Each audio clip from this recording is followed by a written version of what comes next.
Now in the previous video we have discussed the three cases how the image formed by the convex lens. We have discussed for the three cases. First is when the object is at infinity. Second, when the object is beyond 2f1. Third, when the object at 2f1.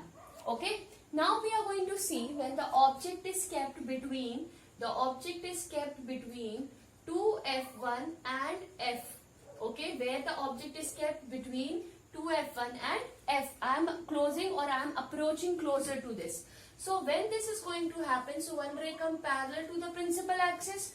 Where it has to pass from focus, correct? Okay. Now the another ray which we have to see, that another ray can fall from focus. When the another ray fall from focus, what will happen? See, the one ray come parallel to the falls at focus. It will move parallel to the principal axis. You can see here that the image will form beyond 2f2. Where the image will form? Beyond 2f2. Image will form beyond 2f2. Nature will be, again it will be real and inverted. The nature will be real and inverted. What will be the size? Size will be now magnified. Why it is going to magnify? Because this is approaching closer to the lens. Okay. Now we are going to see the next is when we are going to keep the object at f1. So where the image is going to form. If you remember, when we are keeping the object at infinity, image will be formed at f1. Here we have to see when we are going to keep this at this particular point, again it will move in this way. When I am going to allow this to fall, okay, or not in this way, if I will not take this, I will consider this. Here it will pass from optic center. When it will pass from optic center, we have already seen that what will happen when it will pass from optic center, beta? It will move as it is without any deviation. So somewhere at infinity, we are going to find that the image is going to form that infinity. Where the image is going to form that infinity, nature of the image will be, that will be real and again inverted. Size will be what? It will be magnified. Again it is going to be magnified. Okay.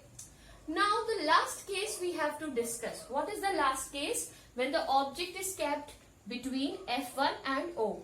When the object is kept between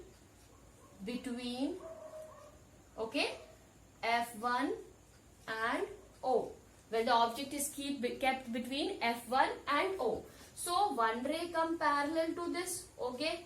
Now as the nature of this, what will happen? It will passes from focus. When the one ray fall at this particular point, it will pass from focus. Correct. Now the another ray can come and it will move as it is, it will go as it is. Now if you will see in this case that image is not going to meet at any point. What we are going to do is we are going to extrapolate it backward. Okay. Why? Because we are not obtaining image that side. We are going to extrapolate it backward, and somewhere here we can find that these two images are going to intersect. So the image we are going to obtain at the same side. Okay. Image is going to be obtained at same side of object. Same side of object. Nature here is got changed. What will be the nature in this case? In this case, the nature will be virtual